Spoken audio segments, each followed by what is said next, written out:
their best away performances since he took over a couple years ago. So hoping they can recapture some of that form here tonight against what he knows is going to be one of their tougher challenges here at home.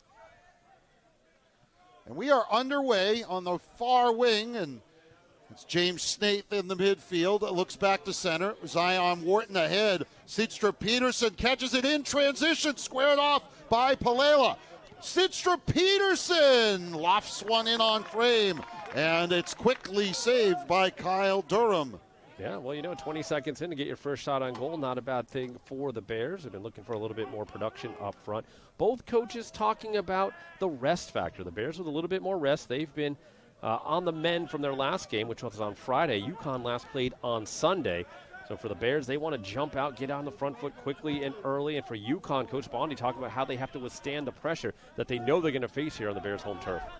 It was a good ball sent through by Sidstrup Peterson. It was looking in transition for Diego Elizalde, who was cutting in transition from right to left, as well as Palela and Go-Go Peters. Near side, throwing it in for the Bears is Isaiah Robledo, who had a nifty switch that led to Brown's first game-winning goal in their first result of the season. About a minute and 20 seconds in as that one is sent out of bounds on the near side. Conditions, Mike, not a factor. Game time temperatures in the 60s. It'll cool down to the 50s, but it's kind of a perfect fall night. Yeah, a really gorgeous night out here on Providence's east side. And, the crowd's still filling in a little bit here. But, if you're out there on the pitch tonight, you couldn't ask for anything more this time of year. Well, set back in the middle of the back line for the Huskies is Tupai, and Tupai pushes it to the right. My mistake there. Sorry about that, Alex. Tupai in the middle of the back line will switch it over to the left, and this is standard. UConn likes to build out of that back line. And we were remarking during the opening, while we were watching these guys warm up, there is some size on this team, Mike. This UConn team has some big fellas. Yeah, they certainly do. Tons of guys over 6 foot and guys who know how to use those frames out there on the pitch. And, one thing that'll be interesting to note, we'll see how, UConn comes out to start this game. They're flying along when the way they play with their press, right? They want to have the ball, but when they don't have it, that intensity, they go after you to get that ball back. They want to keep teams playing, even when they turn it over, keep them playing in that other side of the field. Coach Bondi talking about the entrapment, keeping them trapped on their side. So we'll see how much UConn can influence their style. While the Bears, they're going to want to get up and down the field and create chances like we've already seen in the first few minutes. Pai moved it to the left side to Kaya Rodette Gregory. Rodette Gregory leaves it on the left side. Entry pass comes to the heel of, I think, Austin Brummett. Yep, and ends up out of bounds. Yeah, he's a guy that could score in a variety of ways. You saw in that little highlight package at the top of the broadcast. He was blasting it in from the top of the 18. That was against Colgate. He also had a diving header, which he timed the run perfectly. So he's a guy that you got to be aware of at all times. Big frame, tough guy to bring down, and just off to an incredible start in his UConn career. Still putting the ball down is Viper. Referee's wearing the tangerine kit. Yeah. Up goes Robledo, near wing. Hani trying to push it through, and Wharton will send it to the near wing. And that will fall out of bounds as Charlie Holmes watched it fall away. Yeah, one of a handful of guys that's transferred in over the last few seasons, played his first 2 years with Bucknell. Has a long throw, does Holmes, that everyone's going to respect. And now they'll throw it in short to Tupai. He'll drop it off. Holmes looking to serve. Cuts back, looks to his left foot, puts it across, and headed away Sidstrup Peterson. And on the run, here come the Bears as Palela gets out. It'll be knocked back in by UConn to the right side. Holmes working on the wing on Robledo. Looks to cut back, puts it across. Nifty ball, ends up on the left side. Grayson Mitchell picking up his man. Careful not to foul. Good centering pass. Big blast blocked by Wharton. Second chance pushed away by Balthazar Saunders and turned back by Nicolas Tomirius. and the Huskies will reset at midfield. Yeah, and here you can see that some of that entrapment, right? The Bears aren't able to get out of their own half right now, even though UConn might stumble a little here and there. They're getting that ball right back. Right side working is Johan Hamel, plays it in where Viper will cover. About 5 minutes in, that'll go in the books as UConn's first shot on goal. Yeah, and that was a tricky little dipping shot there from Hamel, just kind of testing the waters, the junior from France. One of the players wearing the captain's armband tonight. Snaith knocks that ball downfield. Bears will start working at it as it comes out to the near side. It'll be touched to Durham. And he'll swing it out to the far side for Rudette Gregory. Native of London and himself a transfer from Cal State Fullerton.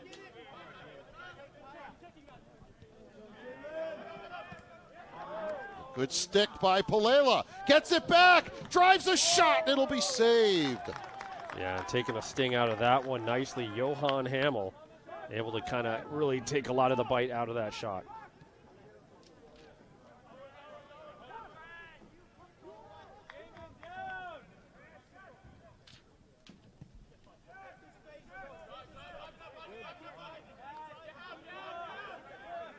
Gonna get my specs checked, Mike. As the ball comes to the right side, it's gonna be kept in. Nicely played by Hani, gets to the end line, and that'll be sent away by Brown as getting over there was D'Agostini to save what could have been a corner kick or certainly a nervy ball. And Hani's one of those guys that's quite dangerous, a sophomore from Paris. And, Coach Wildman brought him up not once, but twice, talking about that he's a key guy. He even put him in his keys to the game. That's someone they have to account for and have to be able to shut down, especially his distribution. That one's going to be knocked towards the side. Holmes near the corner, lifts it across. That's a great ball. Headed in, punched away by Viper, who went up and parallel. Ball pushing towards center and knocked away. Here's Elizalde in transition for the Bears.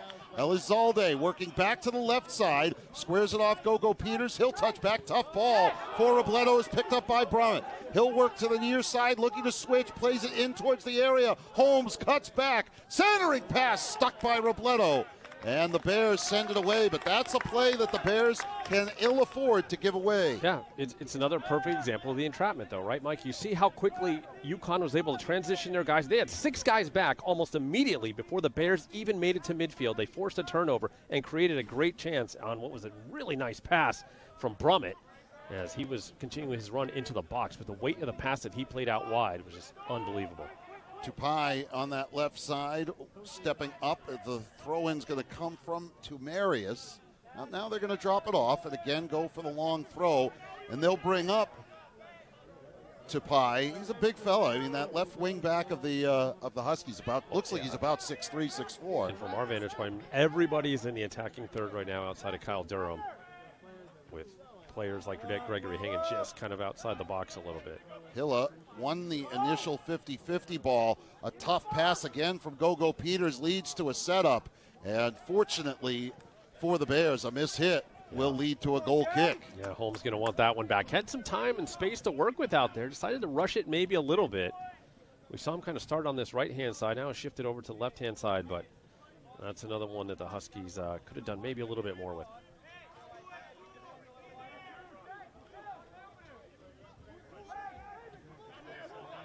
Well, they do really jam up the field. They bring everybody up. Yeah, Bears are going to have to find and pick their moments and spaces where they could try to exploit this UConn defense, but they don't give you much. Stidstrup Peterson turns on Rudette Gregory. Ball comes back to Gogo Peters, and that one glanced off. I thought it glanced off of Hani, but they're going to say it was last touched by the Bears. And it'll be a throw-in taken here by Hamel. Tosses it in quickly to Baltazar Saunders. Villanova transfer, switching fields. Over to the left side.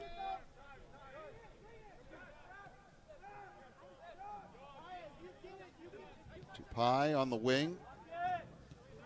That's a good ball sent in for Holmes. Chasing back is Hilla. He'll play it back for Viper, who sends it away. And a good challenge in the midfield. Rudette Gregory got there first. Second ball again Rudek Gregory, Wharton settles, lifts one out to the wing. Elizalde, a tough touch, and here comes UConn. Tomirius enters the box, drops it off, the shot, and scored! The quick counterattack for UConn and an 11th minute goal will be finished. It'll be Charlie Holmes, the senior, who looks to be getting credit for it, and UConn leads 1-0. Second goal of the season for Holmes on what was just, some sloppy play. As Holmes just kind of got enough of it as Viper was coming off his line. Here's the cutback pass coming from Tomirius. And, I don't know if that was supposed to be a pass or a shot. Either way, Brummett kind of let it roll in. He could have tapped it in if he wanted the goal there at the end, but it didn't hit a defender. I thought maybe, it could have hit a glance off a shin guard. It did not. But, the exact opposite of what the Bears wanted here early on. Coach Wellman said how important it was to, get out to that good start off fast. But, outside of the first minute, it's really been all UConn, and it's all been played on the Bears' end of the field.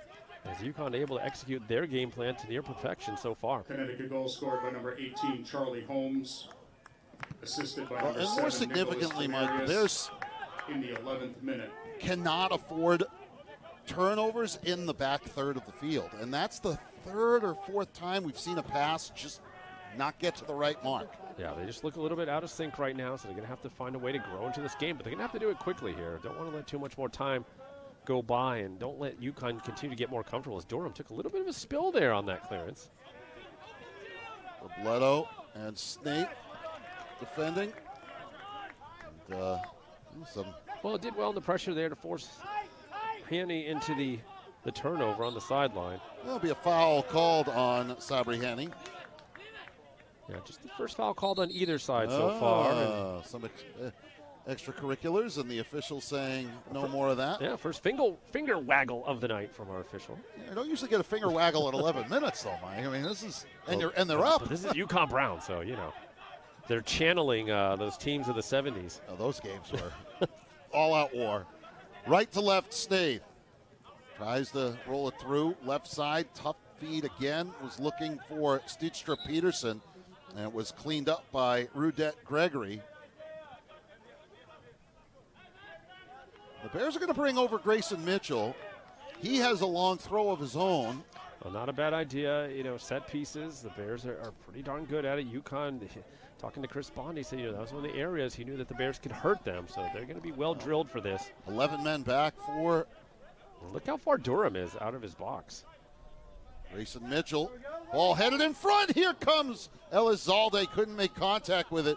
Grayson Mitchell will settle all the way back, and DiAgostini will go back to Viper. That was really weird positioning by Kyle Durham, their netminder. He almost immediately got caught out of position there.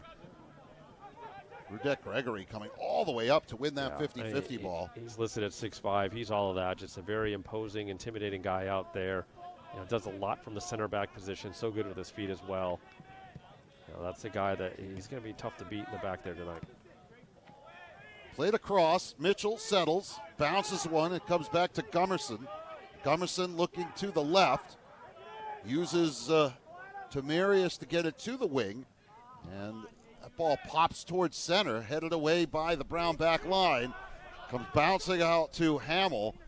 He sets it back for Haney, and Haney will swing it over to the left side, finds his open man, Tupai. He's trying to switch fields and headed out by Robledo. Quick throw in taken by UConn's Hamill. Goes back again to Haney. And that one played through. Good look for Hamill. Puts it across. Dangerous ball. Bouncing in front. Not able to put it away were the Huskies, as they are going to get flagged offsides, but not by much. That man on that left side, Mike, that had crept up. Once again, Holmes, the Bears have got to do a better job of their marking. Well, Mike, everything's just been way too easy for UConn right now. I mean, they're getting freedom on the wings. They're able to cut inside towards the 18. No one's really staying with them. The Bears aren't being that physical. If it keeps up like this, UConn's going to put a few more past the Viper. The last time they played here was 1989, and that was a victory for UConn. Yeah, Stevenson Pinson's a little bit different back then. In fact, it was very good. Just named Stevenson Field? Yeah, it was only a couple of years ago. ago. Only one name on the marquee back then. And that one from Viper over to the right side. There's that work rate from Brummett. Ooh, wow. They say he got the ball, did Holmes. Ball will be released and scored! Put that mark down, 2-0 UConn. Tomirius, just an absolute blast. Laced that one in. I'd almost want to go back and see what led to that, because that certainly looked like a takedown in the midfield. Looked like arms were locked and just a pull down. That's what led to the turnover. UConn able to take advantage quickly as Tomirius gets his second goal. Well, you'll watch Zion Wharton. I mean, he locked his arm and pulled him down right in front of the ref. So, you know, and then no one there in that space that was vacated by the defender that was pulled down. And Tomirius just lets it fly.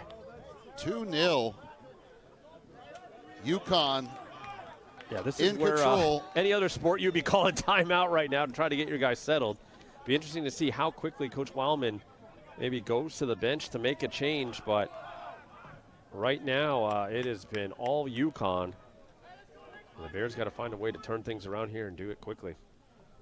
So it was initially Charlie Holmes with that wrap-up of Zion Wharton, the referee pointing at the ball all the way, and then Tomirius. Yeah, I mean, you can get the ball and still foul someone in the process, and I think that's what Coach Wildman and his staff, they take a look at that. We'll be talking about later, but still, it doesn't take away. Oh, it was a beauty of a shot. Yeah. But it doesn't happen if it's officiated, right? So Robledo fighting through, works to the left side, splits a couple of defenders, and once again the referee. And that's without the ball, so you can't say he got the ball there. And that's the second time we've seen Hamill be pretty aggressive on the outside there. I'm sure we'll get another look at it here. Hamill's going to line him up. There's the ball played ahead. Now that is a foul. That's a foul. You're impeding the attacking player from getting to the ball. He'd already made his move. I mean, Robledo already bypassed Hamill, and Hamill just takes him out. That's a foul. It's not a card, but it's a foul. You know, so that's two instances in about a minute of game time that have cost the Bears now, as it winds up being a goal kick as well. Bears lock in on the UConn goal kick. Tupai on the left side sends it upfield. And that will get called. Well, you knew that was coming because you know the Bears were going to say, okay, we're going to get physical too, and the referee's going to be looking for the retaliation.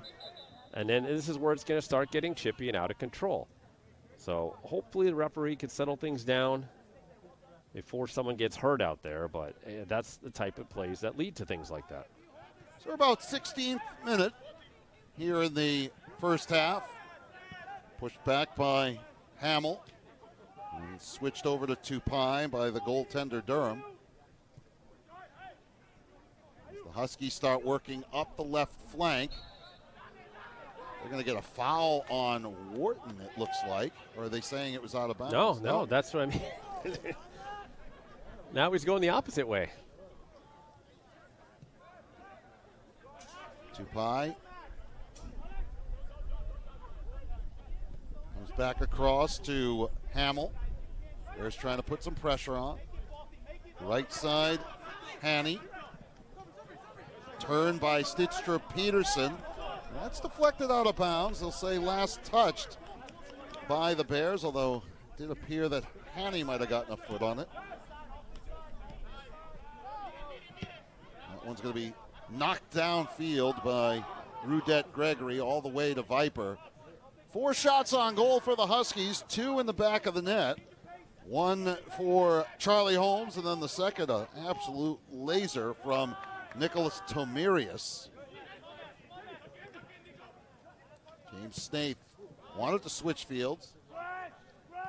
Brummett had gotten in the way of it. And now the Bears, Hilla. Bears getting locked in. Yeah, I mean, it's just, you know, the whole team has to buy into that pressing style, and that's what you're seeing out of the Huskies right now. Everyone is doing their job. Everybody's pressing hard. Bears are hardly having any time on the ball to make a decision.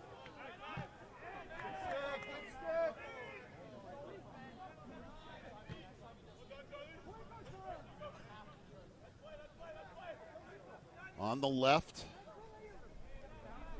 Again, UConn working up the wing. Give and go. Ball turned back to center. D'Agostini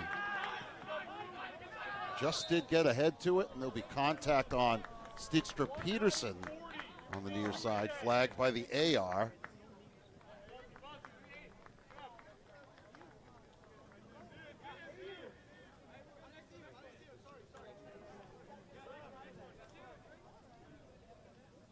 Very impressed, Mike, and I don't know if you're picking up on it from up here, but incredibly impressed with the communication that we're hearing from UConn as well. The way they are talking on the field is a constant directing of traffic by any of a variety of players. Oh, yeah. I mean, they are in sync right now. I mean, they are on it. They are, looking like a team that is match day 7 for them. It's match day 4 for the Bears. So, UConn has had a lot more time to gel and work on that chemistry. And don't forget, I mean, this is a very good UConn team, Mike. I mean, they're coming off a pretty good season last year where they were one of the national leaders in goals against. Very hard to score on. And now their offense starting to really come along as well. Brummett's shot blocked, chips it over to the right side. Hani drops it off, back in front, and lifted away by the Bears. Turned and blocked again, this time Robledo getting in the way of the drive. A nice cutback by Hani. Has a man to his right in Hamill. Takes it himself, bounces it in, and finding a space to get it on net. Yeah, that might have glanced off a defender as well on the way to Viper, but, again, the Bears, they had a chance to clear it. It was more of a pop-up. Hani even turned that into a shot. And they're going to have to be careful with Brummett out there. He has nearly gotten it from a couple of Viper kicks and a couple other Brown defensive clears. Yeah, wholesale changes coming up for the Bears as we're nearing that 20-minute mark.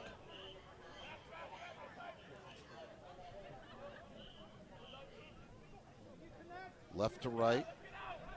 And now played all the way back by Tomarius for Durham. Yeah, outside of the first 20 seconds of the game and the one long throw in, Durham really hasn't had to do much of anything outside of a goal kick or two. Robledo misses Snaith on the exchange. That's a good ball through. Here comes Brummett. Will he finish? He'll touch, he'll shoot, and he'll score! Austin Brummett, averaging just about a goal a game, has got a third mark for the Huskies in 20 minutes, and it is 3-0.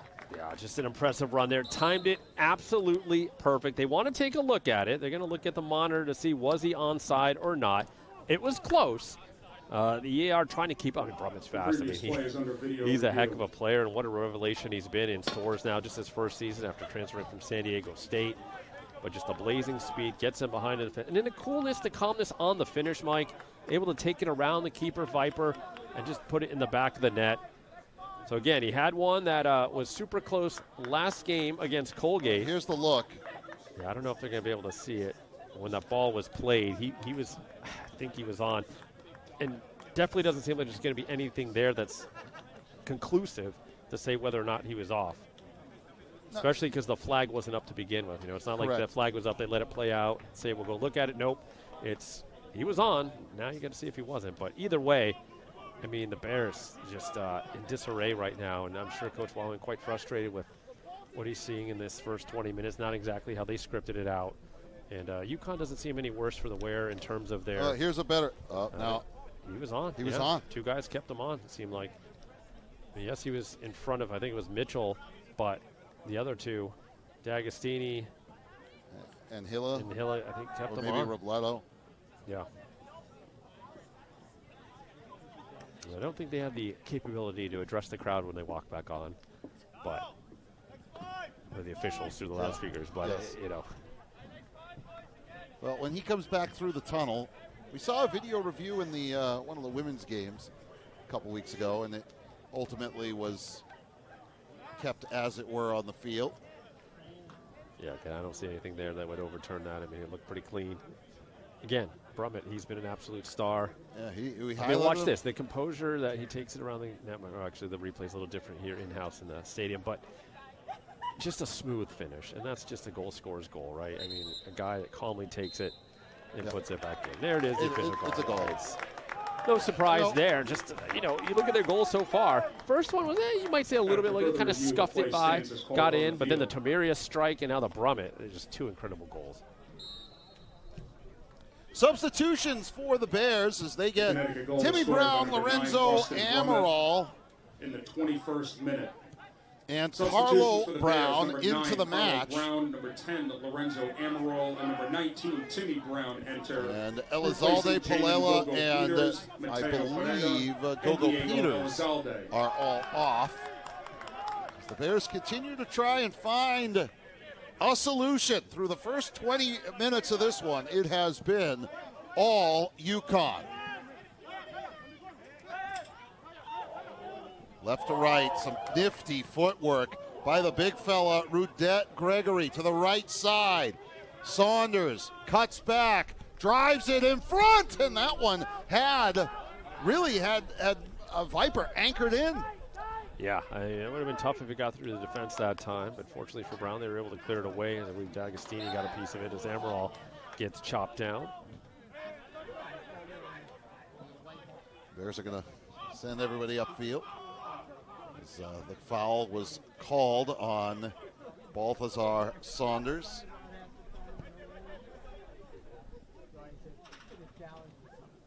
Balti goes by, according to the roster. Bears Timmy Brown is really offsides. I don't think he realizes just how offsides he was. Did you just see that? Yeah, he was a good 5 yards or so behind. He was calling for the ball. I don't think you can't pass it to you, Timmy. You got to get back on.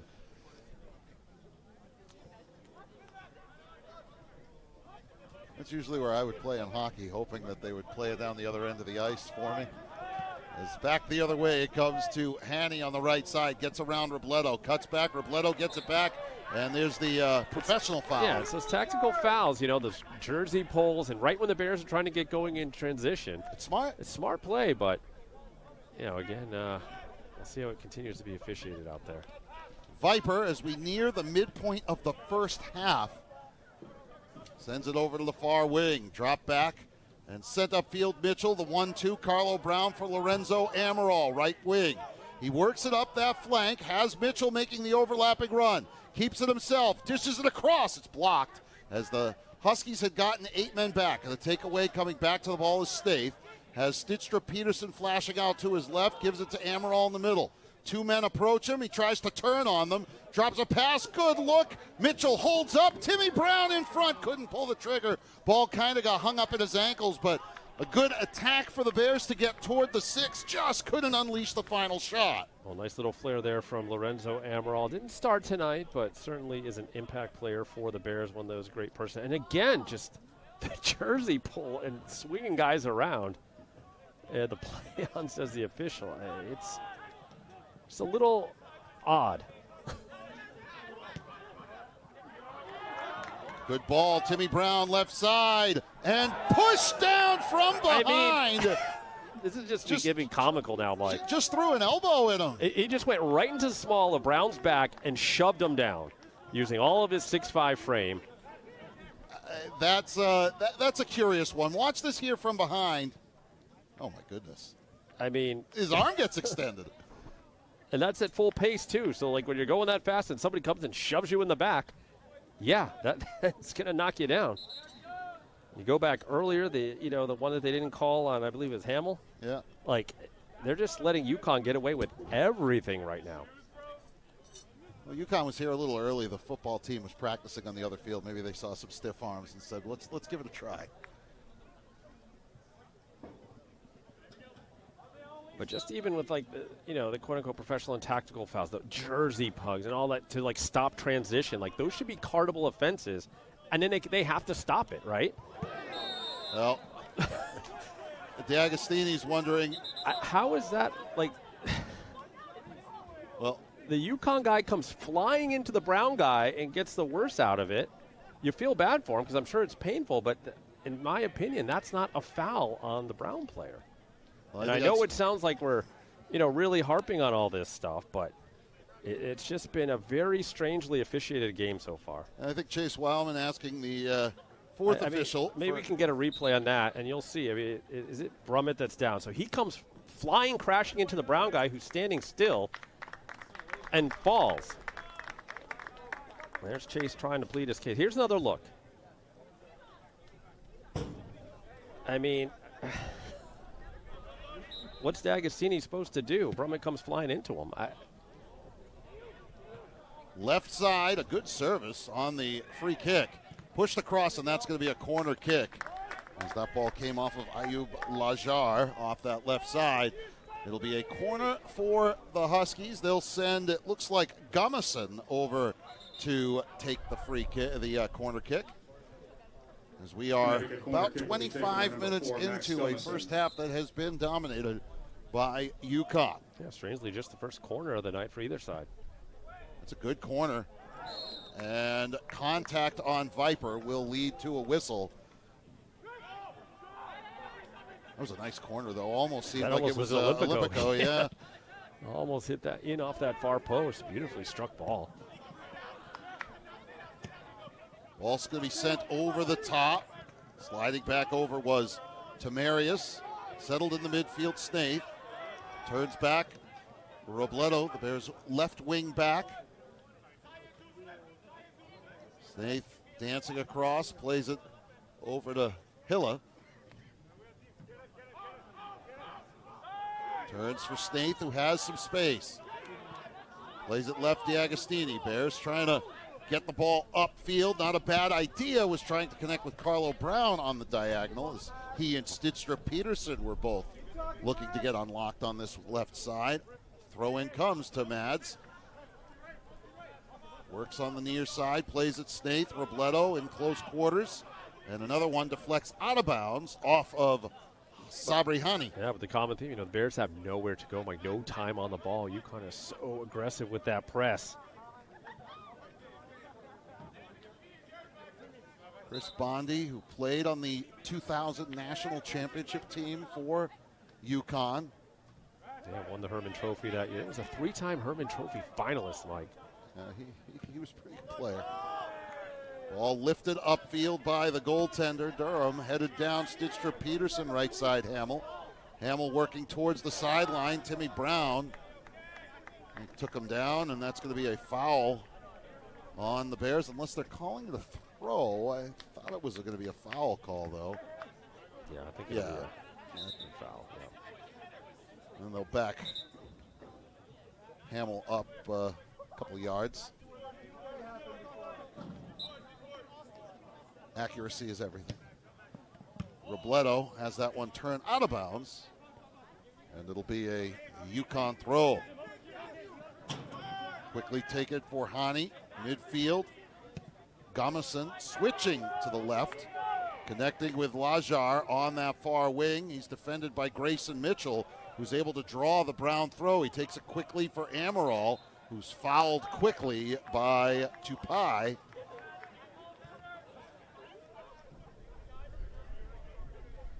And it'll be a free kick for the Bears. They'll play it short for Mitchell, and he's going to send it through. Carlo Brown on the run, having his jersey tugged by Tupai. Tries to turn on him on that far wing. Drops it back. Right side, Zion Wharton. And now all the way back.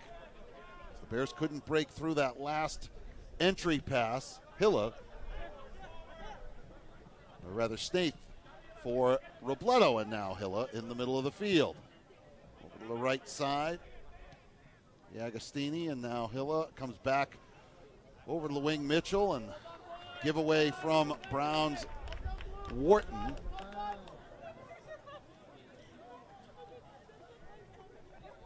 Throw in by UConn. Wharton, Amaral, centers for Stitstra Peterson. Looks to take a couple of steps, cuts back, drops the pass. Can Snaith get there? Turns, shoots, and that will likely be a corner kick as Durham came off to his near side. I don't know that that one was going to be on frame, but Durham wasn't taking any chances. Yeah, couldn't take any chances there, and Snaith doing a nice job getting into a dangerous spot. The angle became a little bit too tight be taken by as they number unleashed 7, this Matt shot, but Peterson did force Durham into action. Bears' first corner of the night now. Stitstra Peterson will take it as we're past the 29-minute mark into the 30th minute of the first half. That one's curling in and off the end line. It seemed like it was curling towards that back post with some English. Yeah, Steve Peterson, we talked to Coach Wildman about him. Said, he's a special guy, especially on set pieces. Has such great delivery on those corners. Timmy Brown for Amaral. Amaral looking to cut back. Has Dykstra Peterson to his left. Lifts it across. Timmy Brown! And scores!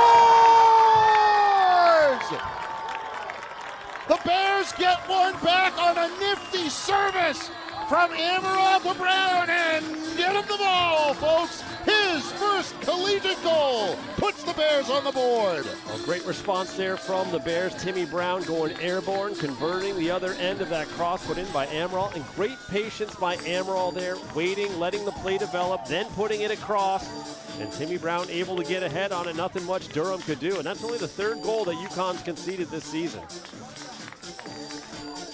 And he was being well marked. You could see the frustration there from UConn's Ayub Lajar, but, I don't know that there's really much of anything that he or the Husky back line could have done. There's just a nice service and a clean finish. Yeah, I think he was just maybe wanting a little bit more pressure on Amaral. I mean, that's one of those guys. You cannot let Amaral have that type of time to pick out a pass, or he will kill you just like that. So good response for Coach Wildman's Bears. Now we'll see what UConn does. Obviously they got up to the 3-0 lead, maybe got a little bit too nonchalant out there for a couple moments. Now it'll be a true test because plenty of time left in this game, like 60 minutes. There's another big collision on that far side. That was a slide tackle by Lajar. The big throw comes over the top. Carlo Brown just couldn't track it down as Tupai got back on it. Gummerson comes back to the right side. That's Hamill. Sends it up the right side over the midfield to Saunders. Balti working on the wing. Drop pass back for Haney. Haney almost lost track of the ball, steps over it and drops it back again for Hamill. Hamill, Haney. Now the double with Robledo, but they'll get through it. Hamill to center. Haney, a nifty touch, trying to slide onto the ball, and that's going to be a lot of contact from Tupai. Again, at what point is he going to show some yellow out there? Yeah, Amaral's back was to the play, and he just got hammered.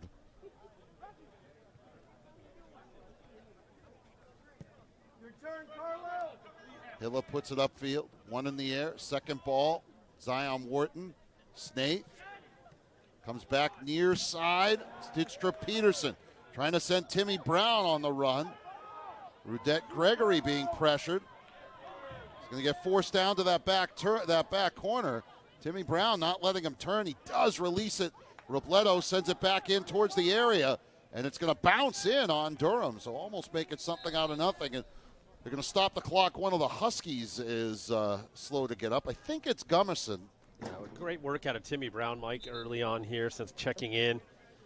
Obviously an impact player, has only been in for about 11 minutes now, but has a goal, has been putting a little bit of pressure on Rudette Gregory. And, that's when, Timmy Brown, a little bit bigger out there. Again, the Bears, we talked about them having a little size disadvantage, but you start getting guys like Timmy Brown out there, and that can make a difference.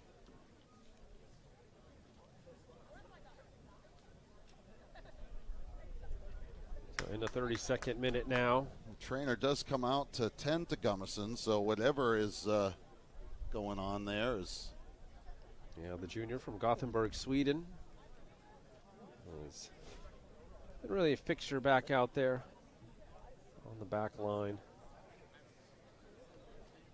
Look there at Zion Wharton, one of the Bears wearing the captain's armband. Kind of unique situation with the Bears captains this year. Got kind of 4 guys in the mix, 2 kind of permanent captains and a couple other guys that rotate wearing the armband. Yeah, Griglis will wear it every game. Speaking of, he's checking in on cue. Is Langdon Griglis. Substitutions for the Bears. Number 6, Landon Griglis, and number 17, Marshall Treese enter. Replacing number 7, Mads Dykstra Peterson, and number 18, Zion Wharton. Yeah, it looks like his right arm he's holding very gingerly. It'll be interesting to see who Coach Bondi's going to go with. Haven't seen anybody up yet. Nobody has been announced as of yet. I think they're waiting just to you do have somebody who was warming up, so they will bring somebody on for Gummison, who was playing one of those central positions. And the referee continues to look over. It's been a long first half. With the reviews and everything. So it looks like it's going to be Giovanni Dennis, the sophomore from Tampa, Florida. It'll be his 5th appearance of the season. Last year also appeared in 5 total games. Number 29, Giovanni Dennis enters, replacing number 4, Max Gummison. So Durham, with the ball on his gloves, will restart play by punting it in. Up. Went Snaith. The Bears have gotten, also brought Marshall Treese in. Treese started the first couple of matches for the Bears. He replaces Stidstra Peterson. And there's Carlo Brown. Dishes it to the right side. Amaral shoots and it's blocked by the defense. Getting back and putting us the brakes on was Lajar, and keeping this one a 2-goal game. Yeah, mark that one down. Ayub Lajar, perfectly timed sliding challenge to knock away that shot from Amaral, and doing it without picking up the handball. That's the tricky part when you go down like that. Amaral, the left-footed corner, the in-swinger will be knocked away again by Lajar, and it'll clear all the way out. Sprinting after the ball, Snaith. He'll go all the way back. Grayson Mitchell will hit reset. Yeah, really nice job, though, by Durham to punch that one out. The Bears are trying to sneak it in that near pipe. And headed away and out of bounds by Hamill. And now it seems like the Bears have sort of settled into the match, Mike, but it came after they spotted UConn 3 goals. Yeah, and I think that's the frustrating part for the Bears. You know, they basically did the opposite of what they wanted to do to start this game. They wanted to start out fast, start out on the front foot. Well, they started out slow and on the back foot, and UConn took advantage. Were able to kind of parlay a couple of interesting calls or no calls out there. And, you know, again, play to the whistle, which is what they did. You look at the Tomirius goal, which developed there, and then the Bromett one was close to being offside, but he timed it perfectly. You know, no call on a possible PK, but, you know, the Bears now starting to show some resolve, their fight, their grit. And that's really what Coach Wellman wants to see. Now, you know, the Bears scored that 30-minute mark, 60 minutes left. Plenty of time to still get back in this one. And, great ball. You talk about the rest, you know, the extra rest of the Bears. You know, that's going to show as this game goes on. Little spin dodge on the near side from Treese, who ends up on his backside as he was tackled. The ball came out off Hamill. Robledo out of bounds. And Hamill waits for the throw-in. It's Chase Wileman and the official exchange commentary. Yeah, I think what Coach Wileman pointing out, there's been a lot of handsy-grabbiness out there. And the referee turned to him and said, no, there wasn't anything there, trust me, which is maybe a bit of an empty request at this point. Chase Wileman was asking for some support for the 4th official. I don't know that that's coming as Robledo looks to throw it in for the Bears. Timmy Brown has the Brown goal, goes airborne, brought down by Hamill and sent up the near side out of bounds. We near 10 minutes to play here in the first half.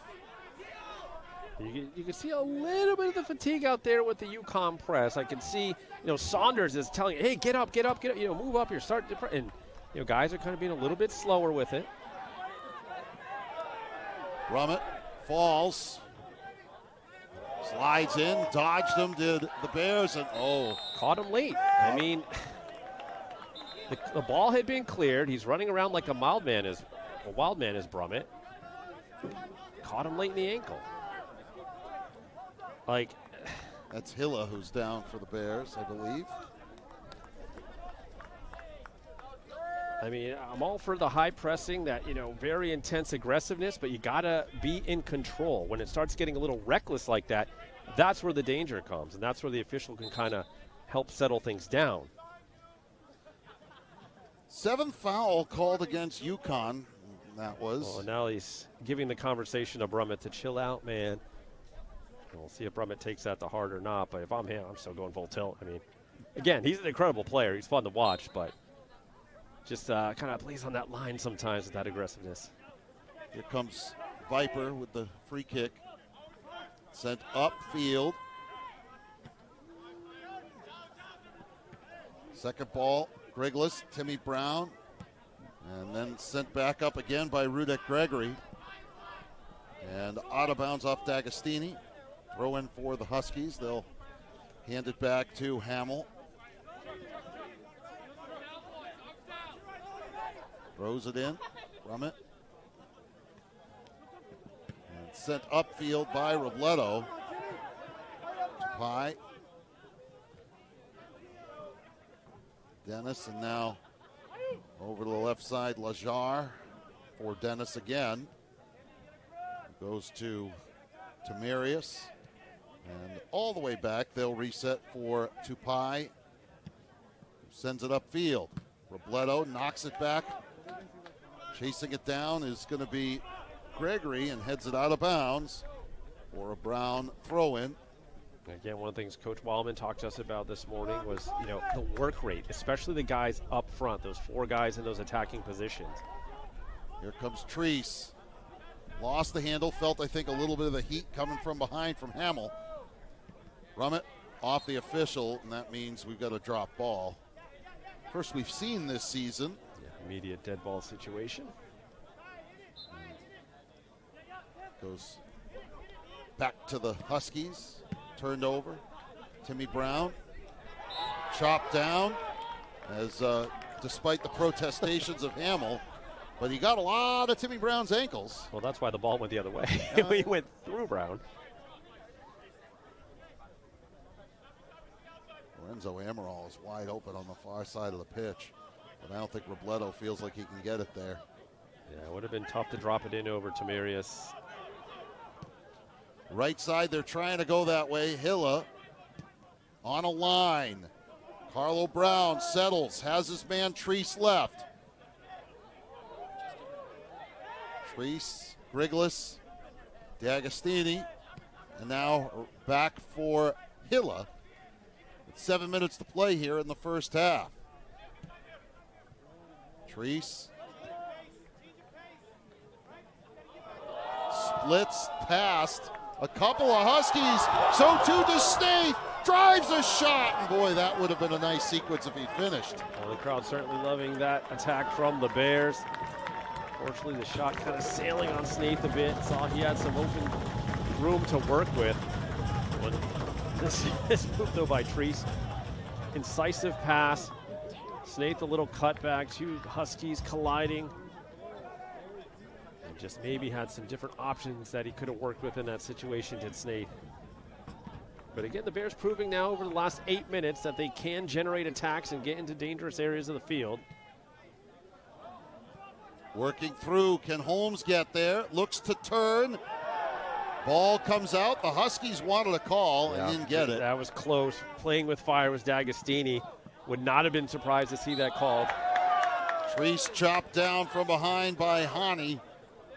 That was called, and now with 6 minutes to play, the Bears will have a free kick. Robledo ahead, Snaith, left side, Treese. Gets the head, Carlo Brown. Gets through another defender. Looks back to his right, keeps working through. Dennis finally gets the ball over towards Amaral. Grayson Mitchell.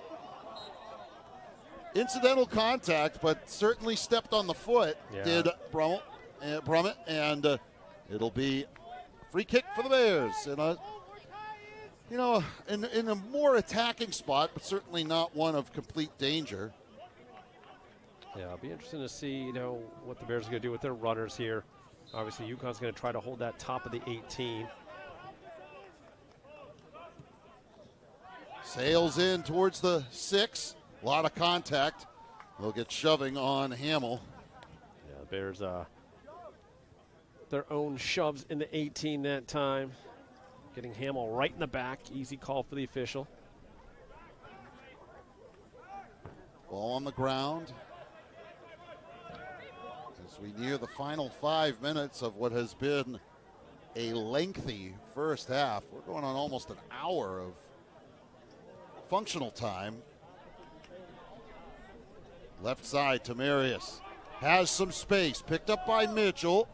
Edge of the box, cuts back, still with the possession, drops it back. Dennis can't pull the trigger from that angle, and when he does, it was stuck by Mitchell for a corner kick. Yeah, too much freedom inside the 18, though, for the Huskies. The Bears fortunate that they had to kind of just take that final shot at the end there. It wasn't exactly the primary option they were looking for, but does set up another UConn corner. It'll be their second of the evening. They will trot over Saunders to take this one. They're going to take their time and use the opportunity to also hit a little bit of a reset here with inside four to left in the first half. Left-footed corner will come from the far side of the pitch. Out towards the 6 and off the post. It found its desired mark, and we are going to get a whistle with contact inside the 6, but inches separating this from nearly being a 4-1 game. Yeah, it was a really nicely ball played in by Saunders. Took a little deflection, hit off that post, and the Bears very fortunate that they're still only staring at a 2-goal deficit. Ball sails upfield, headed down. Snaith trying to connect with Griglis. Settled, turned, and pushed back by Holmes to the right side. Once again, Hamill. Nifty play there on the near side. Treese and Snaith, they'll get Snaith for the push.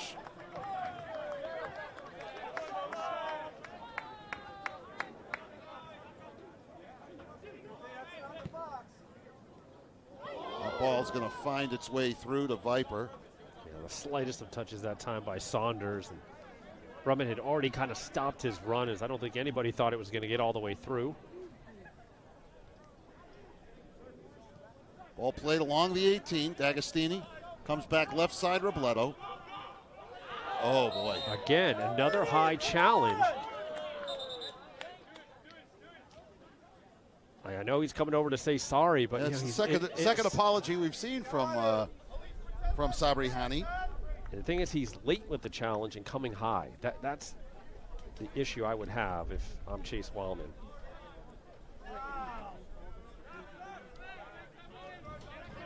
Robledo puts it upfield.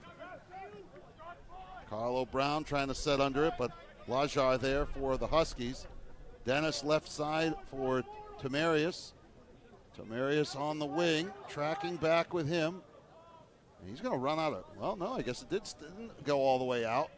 As he walked the tightrope twice, and now that is going to be a goal kick the second time. I thought on the sideline it was close. It's hard to tell from here. But the end line, the official on it, said the ball did cross. The Bears heading into the final minute of this first half. Over Timmy Brown, lifted by Tupai. Communication from Hilla. Treese. 1 minute. Hamill. 1 minute remaining in the first half. Sent downfield. Holmes making a run on it. Jostles for position with D'Agostini.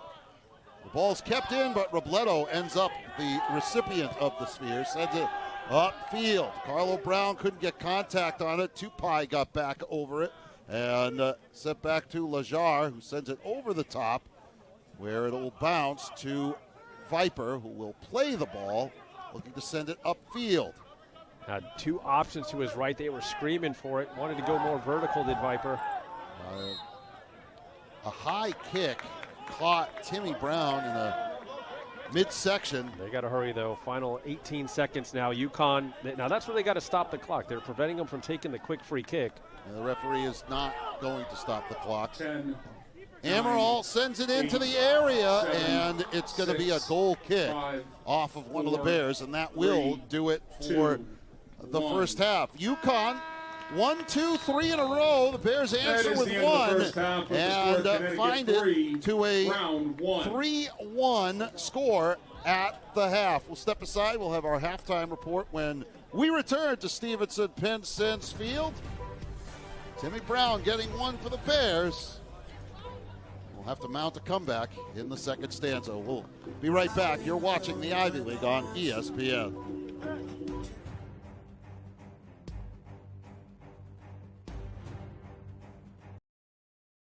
Ring for Brummett. Everybody else remains on the pitch for UConn, who attacks right to left here in half number 2. For our entire hardworking ESPN team, my broadcast partner Mike Mancuso, here comes Carlo Brown. Gets a step on the right. Cuts back, corner kick. Good recovery there by Alex Tupai, but the Bears able to spring a man through. Yeah, the Bears trying to take a page out of the BU playbook. The BU kind of caught the Bears off guard to start the second half the other night. Bears trying to do that here against UConn and earn their 3rd corner of the night. Bears corner kick. On a good little speed burst by Carlo Brown trying to get around Tupai. And we'll be interested to see who will take this. It's going to be Griglis, correction, number 6, and landing Elizalde Griglis on this near side. Griglis is going to play it short for Trees. Steps back. Griglis crosses it to the far top, and the bike attempted, but ends up wide. Yeah, not missing by much there. You see Stefano D'Agostini getting up there into the mix, trying to get on that SportsCenter top 10.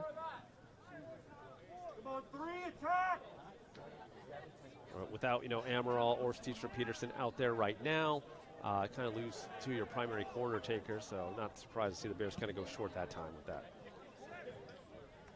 One in the air by Mitchell. Ball punched upfield. Timmy and Carlo Brown. That one's going to be set out of bounds by the UConn back line.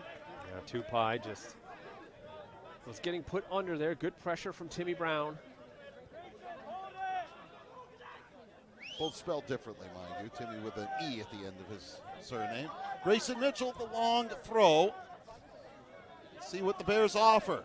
Mitchell, the long throw. Glove down. In traffic once again. Durham off his line. Yeah, and interesting. The referee going right into the face of Durham. Not happy with something there. Maybe he saw a little bit of a push off as he was right up on the backs of the Bears to try to make a play on that. Pie for Lajar. Intercepted. Griglis. Timmy Brown. Elizalde right side. Looks to step to his right. Elizalde puts it across, and it's going to be in the hands of Durham. Well, a little over 2 minutes into the second half. Coach Wallman's got to be happy with the energy, the spirit, the fight that his Bears are showing right now. Mike, the Bears came out late. I mean, they didn't come back out till there was about a half minute left.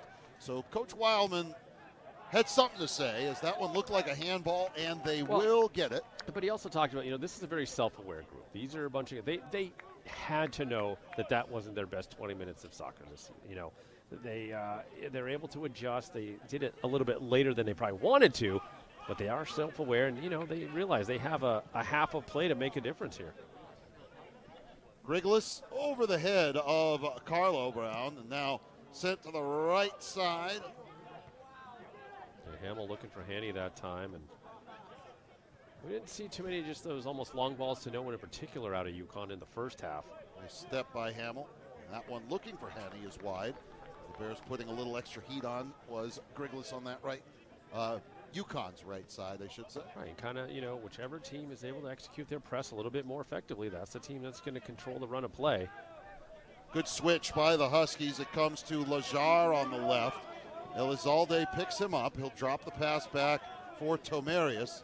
And he'll go all the way back to center for Rudette Gregory, and off to the right side. They'll reset again.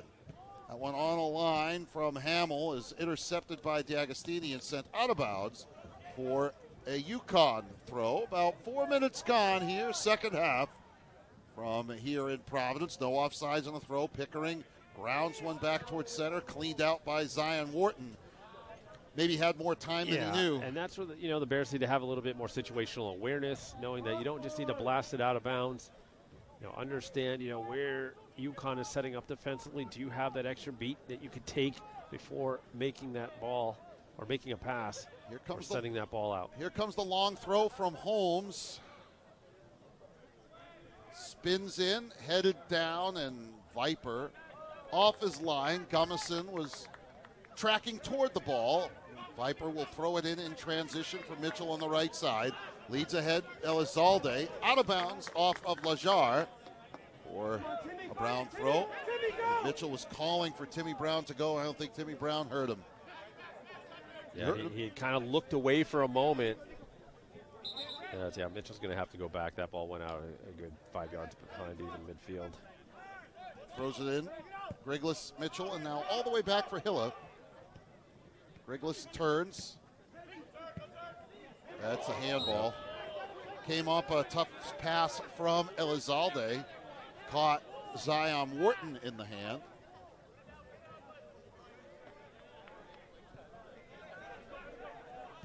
On the ground, Lajar, left side. Steps in. Tamirius had that second strike. Tupai, put under by Timmy Brown. Turns it over. Tree steps into it. Working left to right. Gets it to the right side. Tracking it down. Will get there is Wharton. Steps through a couple of blue jerseys and has to go back to Hilla. And he'll set for D'Agostini. D'Agostini and Hilla. UConn falling back behind the ball. Hilla working on the right side. We'll go back again for D'Agostini. Here comes Pickering. Left side, Robledo on the line. It's going to run on Carlo Brown as the pressure from UConn draws the turnover. The Bears unable to open up. Yeah, nice work by Pickering and Haney, making things difficult for the Bears back line there. Ball sent upfield, and stepped into it does D'Agostini and sends that one out of bounds. Quick throw. Huskies switching fields. Lajar has some room. Elizalde picks him up, sends it towards center, knocked away by Hilla, high in the air. Zion Wharton settles. The takeaway from Hamill. Tries to send Timmy Brown through. Tupai will go all the way back to Durham.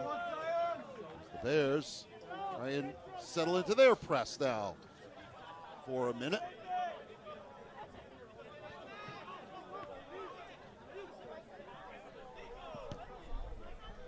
Lofted upfield. Hilla heads it back towards midfield. Griglis. Tamarius takes it away. Comes back to the wing. Mitchell dancing with the ball. Plays it towards center. Gummerson. Tamarius. And now all the way back to Rudette Gregory. Big guy sends it off to the right side. Is it going to sail? No, it's going to be kept in on that far wing by Johan Hamel. He'll go all the way back again for Rudette Gregory. Again, they'll reset for Hamill. The takeaway on the double. Carlo Brown for Treese. Back to center, drops back Robledo. Bears seemingly playing like they're on a penalty kill, Mike. It almost looks like there's an extra Husky, doesn't it? They had Carlo Brown making the run in behind the defense, wanted that ball, but just never came down that left sideline. All the way back, Viper on a line, near side Mitchell. That ball's going to skip out on him. And once again, the UConn press does its job of forcing the Bears to a turnover. A lot of play between the 18s in this first 8 minutes of the half. Pickering, Carlo Brown, Wharton. Left back Elizalde did for Wharton initially, and then D'Agostini will find Wharton on the left. Carlo Brown turns it over, was trying to feed Treese, and here come the Huskies trying to capitalize on the interception. Pickering dancing back with the ball, will touch back, and Rudette Gregory will reset through Haney. Run down by Timmy Brown, the ball comes out, and they're going to get Haney for a foul.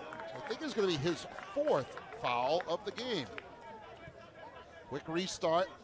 Comes to Mitchell, right side Elizalde. Ahead for Mitchell. Pass a little behind him, gives it back to Elizalde. Tries to cut back on a couple of navy blue shirts, and will have to go back to Hilla, who is looking to switch fields. Gets it to the middle of the pitch for Griglis. Treese cutting through. Back over to Mitchell. Works on the right. Gets it to Treese, who opens up. Comes all the way across the pitch, did Treese. Gets toward the end line, cuts back, and draws the corner kick. And sometimes, Mike, that's the unorthodox movement you have to make. Treese started as a wing midfielder all the way on the other side of the field, but created space coming through. Yeah, creates that space, starts throwing the UConn defense a little bit off balance, and in the end, the Bears get a corner. Now, again, Bears corner kick. Their normal Number corner 23, kick Diego Elizalde. Like Elizalde will get a crack at it. We'll see if he goes short, which he will. Griglis touches back. He split. couple of men who were there, and it's going to be set back in by Mitchell, and that's going to sail out of bounds. Yeah, Bears can't afford to waste those opportunities. Mike, they're so good on set pieces, so to not really do anything with it, that one's got to sting a little bit.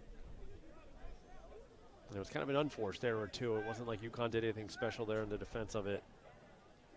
You got to be able to capitalize in those moments in that part of the field. Up went Wharton, so too did Holmes.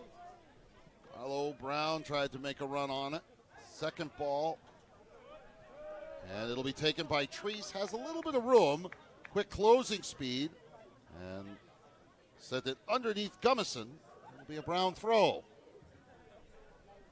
Well, we will keep an eye on the clock here. 10 minutes already gone by, almost 11 here in the second half. When will Coach Wildman go to the bench and make some of those changes that we're expecting to see?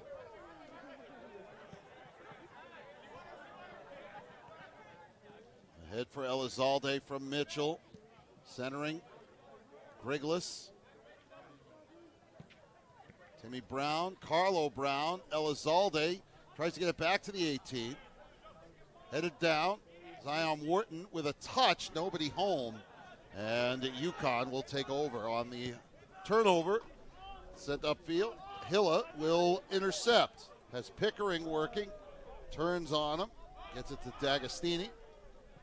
D'Agostini ahead for Griglis as the Bears have held a good fair share of the possession here in these first 11 and a half minutes of the half. Yeah, they've done a nice job of slicing through that press now, getting a little bit more comfortable. And you can see the legs getting a little tired there. Pickering, he's been running around like a madman trying to chase the Bears up there, but eventually you will start breaking down if you're the Huskies. You will get a little bit tired, so we'll see if the Bears can take advantage of that.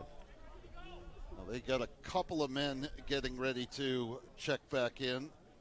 Looks like Marco Valentich, one of a couple of Bucknell transfers on this UConn roster, the other being Holmes. We mentioned factoring in a lot in the first half. Stepping in, drop pass, distributed by Griglis to Mitchell on the right side. Mitchell has some space, cuts it back. Ball trickles through. The shot just wide. Well placed opportunity for the Bears, who just narrowly missed making this a one-goal game. Again, the Bears are starting to create more and more chances. Now it's about becoming more clinical with those final touches. As UConn looking a little bit in disarray there, so they do get Maxim Emmerling, the freshman out of Frankfurt, Germany. Just his fourth appearance of the season. They're going to get some reinforcements there on that back line as the Bears have been having some success. But that means Saunders' night is done. It also means Tupai's night is done. Yeah, Tupai, one of those anchors of that back line. As UConn sends the goal kick upfield. One in the air in a big way by Hilla. And turn to the near side to Marius. Good first step with the ball. He got around Mitchell. Gets to the box. Puts it across. And hard to tell whether he was looking to cross it or shoot it. It got away from him. Yeah, it certainly did. I think his eyes just lit up. He saw all that space in front of him going down that left channel and didn't really have the runners with him at that point on the far side. But certainly we know what he could do with the right foot. That left-footed shot, cross, whatever you want to call it that time, just wasn't quite up to par for Tamarius. Well, 59 minutes gone. Again, 3-1, UConn getting all three goals in about 10 minutes' time. 10:02, 14:12, and 20:07 for the Bears answered with Timmy Brown's first career goal.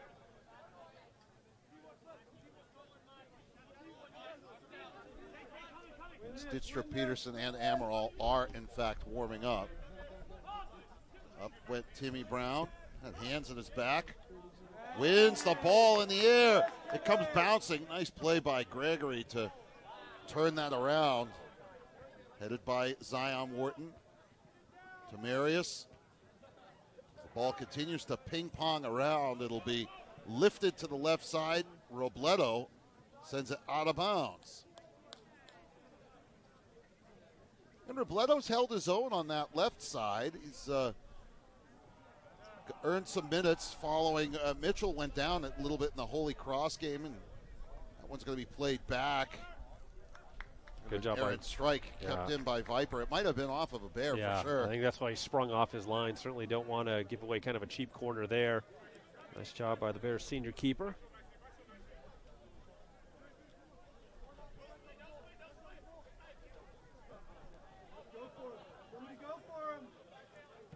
Right side, Mitchell has Elizalde. Does he get through? Well, it was Rudette Gregory again, sliding over to play the ball. Lifted up again to Holmes. Looks to cut back, little touch. Lajar dancing past Timmy Brown. Centering pass, Zion Wharton stepped in. Right side, Hamill over to the right wing. Turned by Haney. Back to Hamill, and out ahead for Pickering, who's looking to switch, puts it across, and a nifty shot stopped by Viper. He was maybe trying to get Viper to lean a little bit, not a bad bid, especially where Viper hasn't had to be too active through the first 16 minutes of half number 2. Yeah, but if you're UConn, you really got to love that little French connection they got working on that right side. Hamill and Haney been very dangerous. Great interplay between them. Timmy Brown tripped. No whistle. I thought initially we might see the advantage, but there wasn't one, and then unfortunately for the Bears. And that's why he lost the ball, is because he was clipped from behind. Played back for Rudette Gregory as UConn looks to work the ball over to the left side for Maxim Emmerling. Lajar cuts back on Elizalde. You gotta love the smoothness of Lajar, Mike. He's just so calm with the ball. Native of Brattleboro, Vermont, is Ayub Lajar. It's almost like it's connected. The ball, when he has it, is connected to his foot by a string. Yeah, just so effortless when he just kind of glides past guys. Now he has it back from Gummison on the left. He's picked up by Elizalde. Speaking of, gets to the end line, serves it across, headed away. The Bears got back on the ball, did Robledo to away it, but it's going to be UConn quickly putting it back in, and that'll be a foul on Elizalde. Came in just a little bit late as Gummison was getting around him. It's the right call, and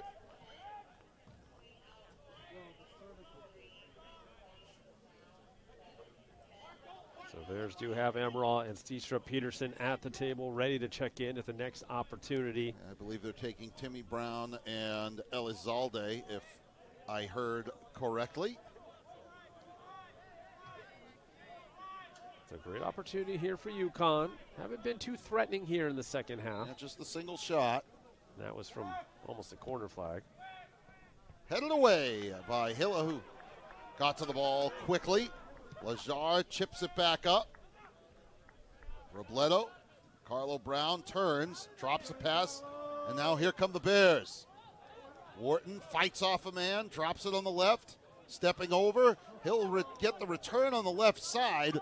Nice hustle play to get all the way back by Tamarius to intercept.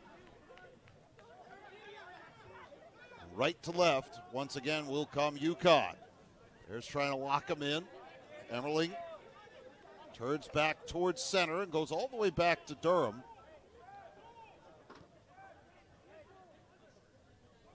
And the UConn scoreless streak of their defense had gone back more than 2 full matches.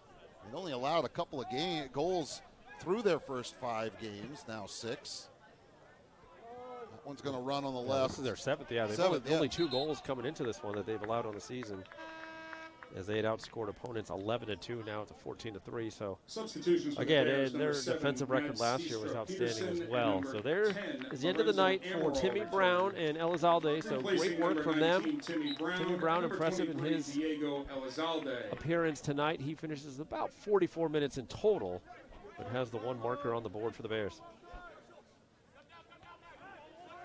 Emmerling was putting Carlo Brown in what appeared to be a full Nelson, but it comes through to Amaral. Amaral looking left. Steetstra Peterson on the left side. Centering ball is deflected out of bounds.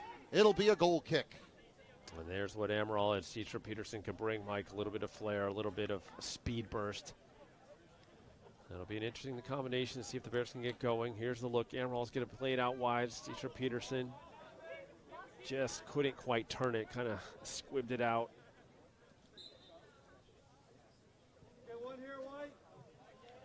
Well, down to the game's final 25 minutes.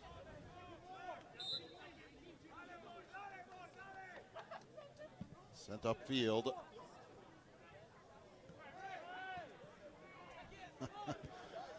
A lot of handsy grabbing us, letting go. Yeah, certainly looked like Hilla had a good check of Holmes.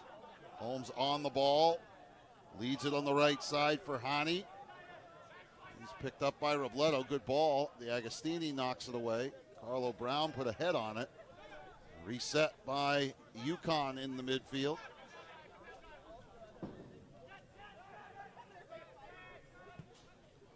Sent up that far side. Headed down Robledo. On the ball, here comes UConn. Right to left, Valentich just over the top.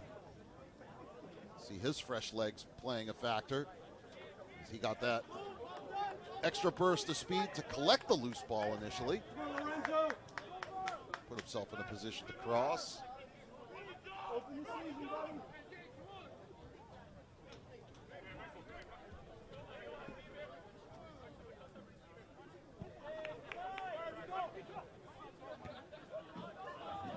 That one's going to be out of bounds off of the forehead of Carlo Brown. Lajar to throw in for UConn.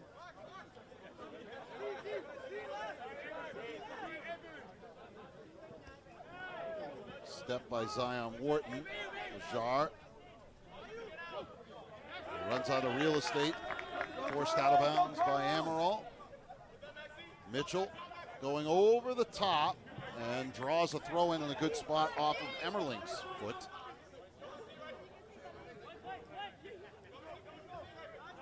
And initially Amaral thought about the throw, and now they'll put it down for Grayson Mitchell. Bears do have the long throw for Mitchell. It's not quite long throw territory, not that long. Tosses it towards the area. Second ball headed away. And Hani felled by Wharton in the eye of the official. The 10th foul of the game against the Bears. Coming from an offside position there was Pickering. Haven't had too many offsides at this one. The second half hasn't had too many shots, to be honest. I think just the one shot on goal, which came from far on the outside towards the net of Viper. Midfield, Hilla. Amaral going on that near side. He just couldn't find him. Yeah, I don't think he liked how close Lajar was to him. Agostini for Robledo. And they'll send that one through. Can Amaral get there? Lajar puts it in a dangerous spot, but UConn will clean it out. Yeah, even when they've had a couple of misfires on the back line, they really haven't had to pay the price. Hilla comes away with the ball. Tug of the arm from Holmes. First time he's called the jersey pull tonight. Hilla on the quick restart. Right side for Mitchell. Comes back for Griglis. Mitchell again. Turns. It's around to Marius, who did a nice job of recovering. Gets it to Griglis again. There's the good ball in for Treese. The entry pass. Hadn't called his name in a bit. Just did step into the ball. It's going to be a throw-in for the Bears. Yeah, almost as good as a corner in this part of the field when you got Grayson Mitchell patrolling down there. So keep an eye on Durham this time, as the referee gave him quite the talking to last time. Didn't like how he did something. As again, he comes well out of his net to help defend as Steetra Peterson's in front of him as Mitchell directs traffic. Big throw-in from Mitchell. Durham, it's off the inside of the net. Oh, I don't believe it. And he absolutely pulled down Steetra Peterson. The Bears near miss for making this a one-goal game. A lot of shenanigans in the area. See if we get another look at that real quick. Watch Durham. There's the tackle. It goes through his hands. And Amaral just unlucky. Caught it pretty clean. Just caught the under part of the bar, but not bar down and in, bar down and out. A couple of changes for UConn. They'll get Xavier Perez and Giovanni Dennis back on. So here comes some of the changes that we were anticipating with 20 minutes left. And perhaps Coach Bondi worrying a little bit about some of his band's motors. Yeah, fatigue certainly settling in a little bit for the Huskies. We'll get some fresh bodies out there. Perez, the freshman, making his 5th appearance for the Huskies out of Barcelona. So Hanny's night is done as he takes the slow walk to get off the pitch. They're going to stop the clock with 70-35 with UConn taking a little too much time on these goal kicks from Durham.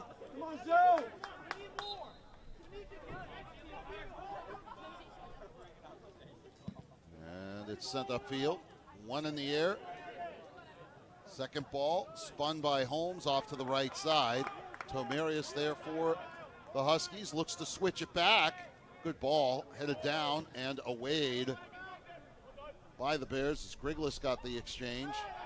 And they're going to get a foul as I think Robledo caught Tomarius. Tomarius sold it well. It's a free kick in a pretty good spot here for UConn.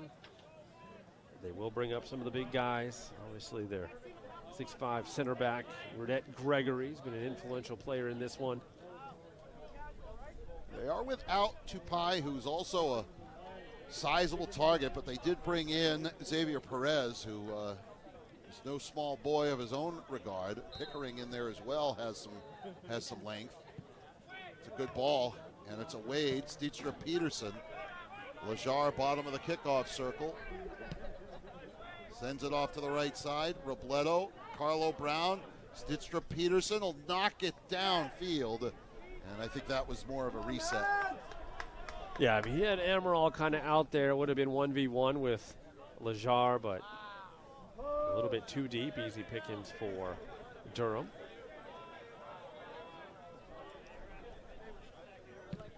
Oh, he was way out of the box, too. They're going to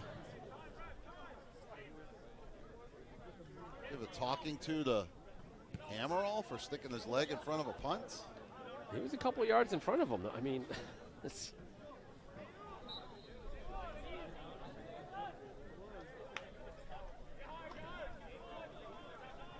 They'll put the ball down outside the box and send it upfield.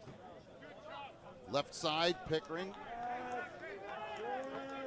jostles with Grayson Mitchell, and now we'll put it down for the throw-in.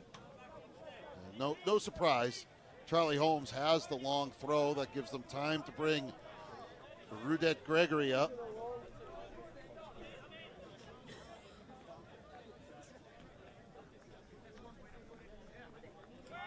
It's a good throw. Out over Giovanni Dennis, lifted back in by Lajar, and it'll bounce in. It'll be played Viper quickly for Hilla. Dribbles, takes a couple of steps, works to Mitchell on the right side. Out ahead for Carlo Brown, turns it for Treese.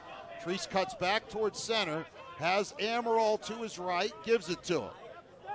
Amaral on the right side, steps over, works back towards center, delivers it over to the left. It's going to trail on Mads. He keeps it in at the end line, does Steedstra Peterson. Looking to turn, hands all over his back, and he's able to fight it off and turn this into a free kick as Johan Hamel was all over him. So we know what kind of deliveries Steedstra Peterson could put into the area here. Here's where he needs to bring his best as the Bears trying to claw back into this one. Just hit a post. It would have been 3-2. Woulda, shoulda, coulda, however, as now it comes from Steedstra Peterson, better than a corner, about 10 yards off the far corner flag. towards that far sideline. UConn, of course, has brought everybody back. Brown with almost everybody up. Not a great strike, and it's going to be a Wade. Kept in. Mitchell chips it ahead and just beyond the reach of D'Agostini. Goal kick coming out. Yeah, not a bad ball put back in by Mitchell. D'Agostini had remained up there, was just getting that position on the defender, but couldn't catch up with it.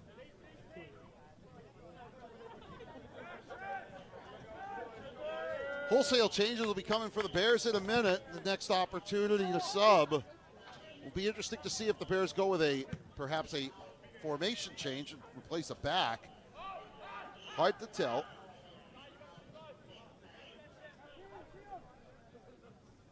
Midfield.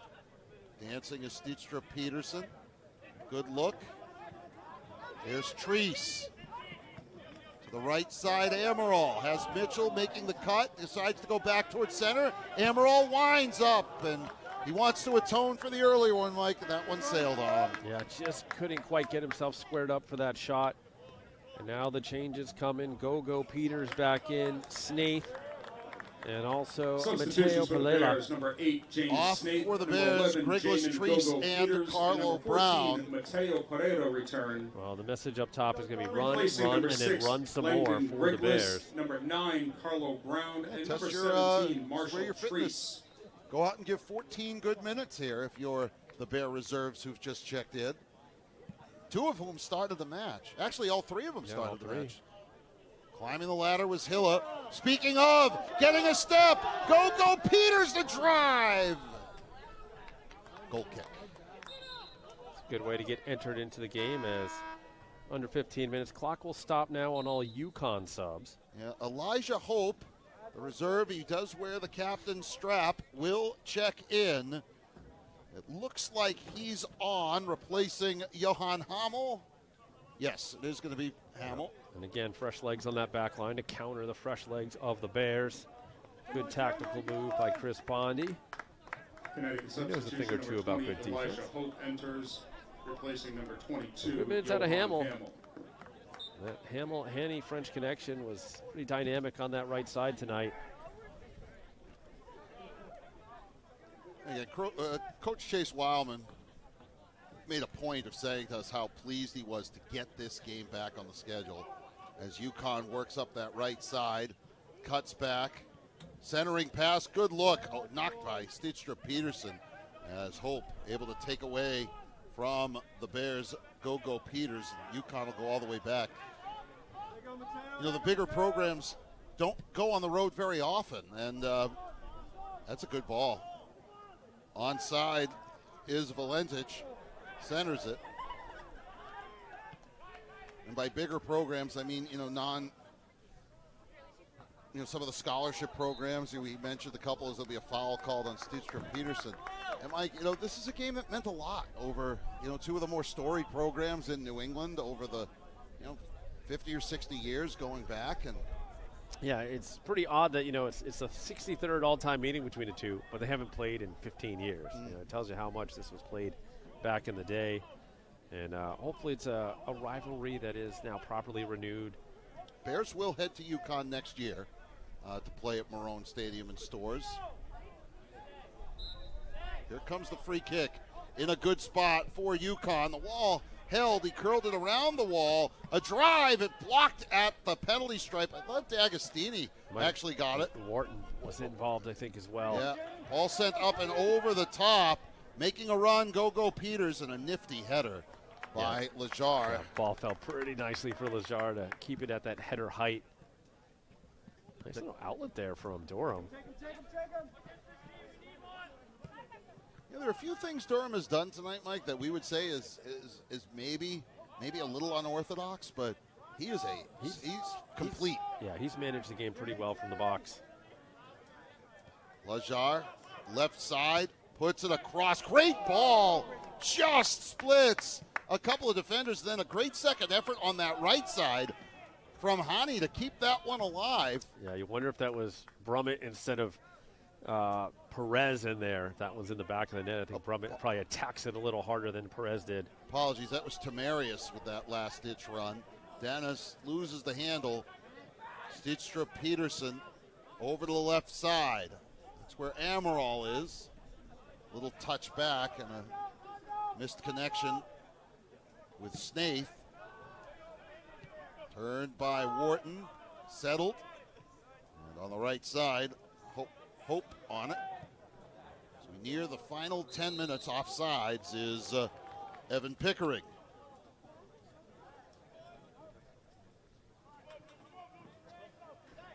You know, if you're Coach Bondi and, you play kind of that same 11, 12, maybe 13 guys, and you have a guy like Brummett who's sitting out this half, it would appear, you got to be pleased with what you see from the energy of Pickering, for sure. And they're going to get a foul on Dijkstra Peterson as he got tangled with Hope on that far side. They exchange pleasantries. And also keeps the clock running for the Huskies. Will be no rush to get this moving. And Durham just took an extra 10 yards with the, usually they roll it out maybe a yard or so. We'll put it up another 10 yards. That seems to be okay today. He sends it on a line. It's going to end up out of bounds, so had he left it where it was, it'd still be in. Gets tossed in by the Bears far wing. Chasing back D'Agostini. We'll go all the way back to Viper. Keeps it moving. A touch for Mitchell. Wharton. Amaral. Again, went bar down and out off of a attacking sequence a few minutes ago. Turned to center. Snaith lost the handle. I checked that was Palela to Snaith. Palela who lost the handle. Ball comes over the top. Amaral just has it swept away. Good recovery in the last moment from Maxim Emmerling. Yeah, Emmerling doing quite well there. Didn't look like a freshman on that sequence. Stayed right with Amaral. Timed it right. No foul, no PK. It was a really well-played defensive play. Bears running very short on time here, though. Need to do some damage here on this set piece. Left-footed corner from Amaral. Sends it in, far side, headed down, and saved by Durham. Yeah, too many blue shirts in front there. I think Hope might have got a piece of it at first. Throw it in quickly. UConn in transition right to left. They're keeping more guys behind the ball, though, as they headed upfield. It'll be a Brown throw-in. Robledo surveys the scene. Snaith turns. The 1-2 with Dijkstra Peterson eventually comes to Go Peters. Dishes right side. Amaral has Grayson Mitchell right, leads it to him. Throw it. But again, with Mitchell out there, we'll see what they elect to do. Amaral's heading over there. But I would imagine this, he's trying to buy a corner, but that's not going to happen. No, it's a throw-in. I mean, yeah, no, it was definitely a throw. I think Amaral maybe was a little unsure, but that was the initial call. But again, with Mitchell out there, long toss. But the Bears still that time bleeding off the clock.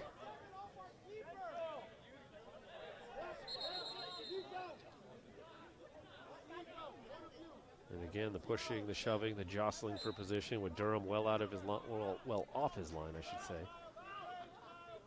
Here's the throw.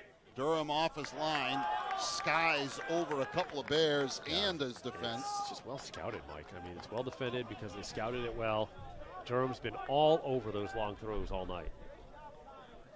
A couple more changes getting ready for UConn.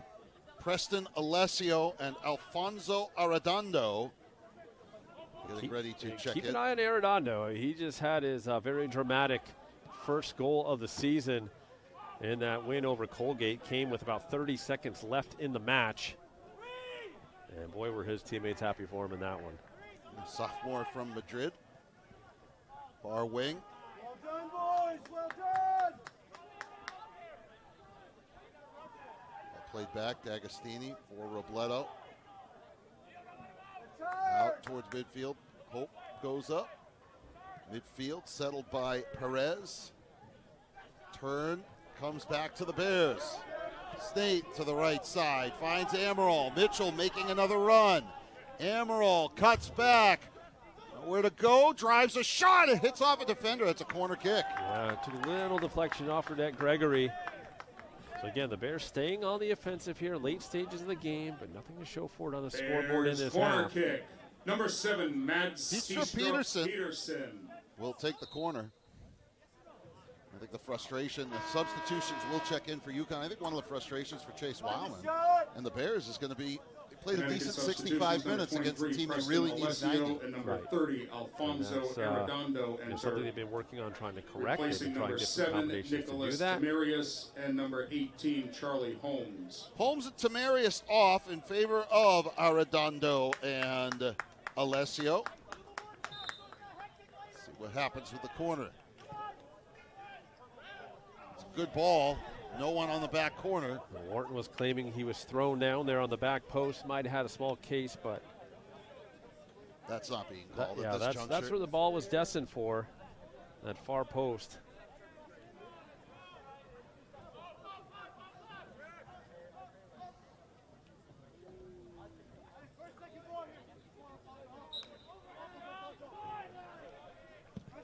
First time these teams have played here since 1989, as D'Agostini is going to get called for the foul as he took down Giovanni Dennis, and they're going to give him a of card. all things to give a card for.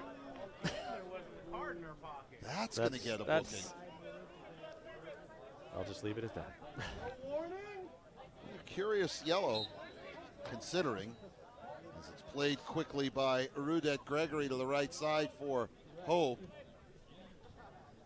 Keeps moving, ran into Robledo. Wharton had his foot stepped on. High tackle challenge from Giovanni Dennis. So the legs coming up.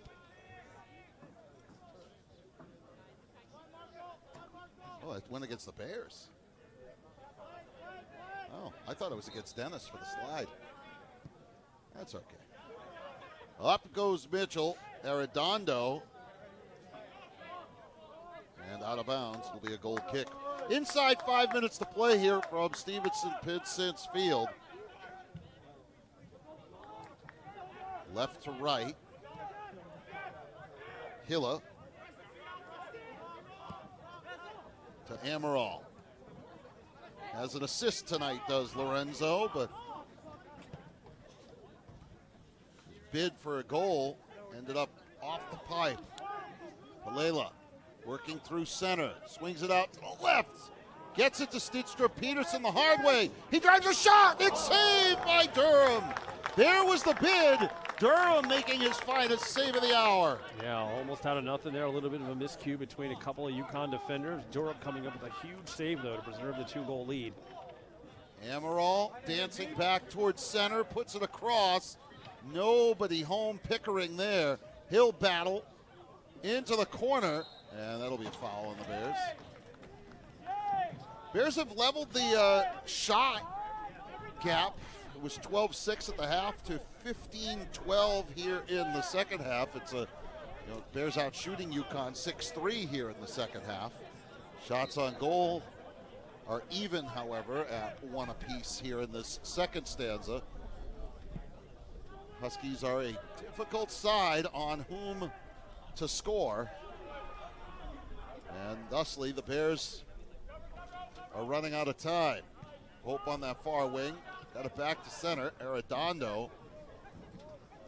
Touch. Coming through is Alessio. Works over to the right side. Valentich drives a shot. Good look for Arredondo, I'm sorry. And that one just beyond his reach. Yeah, that obviously would have been the final nail in the coffin tonight. And credit UConn, they're still going full tilt here. They're not just trying to play corner ball and run out the clock. They're going for it. Palela in the midfield.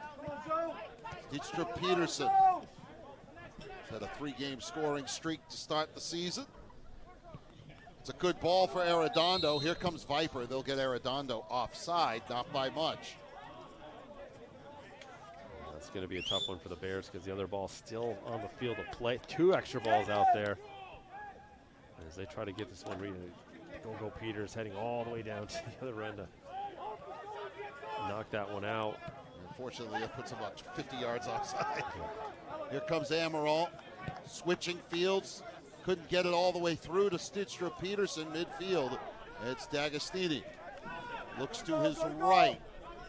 Snape has Mitchell right. They want to go left again. Stitstra Peterson in transition and off his line. Durham fearless, gobbles it up. Yeah, I mean, Durham, he's been excellent tonight, as we've talked about. Really good read there, timing it perfectly, realizing the situation, and pretty much just ice this one now, just over a minute left. He'll slice it downfield with a punt. Mitchell settles. And now they can play corner ball and just run the clock out. Alessio gave it away off the head of Perez. Wharton 1 minute, comes back 1 to minute remaining in the second half. Amaral pushed over by Lajar. And no card there, though, of course. Replayed quickly by Hilla. Over the top, Stitstra Peterson. He's going to get called for a foul. I mean, if that's a foul, then I don't know what the challenge was, again, way back in the first half inside the area. That was not called. It has been, if nothing, inconsistent, I think is the point.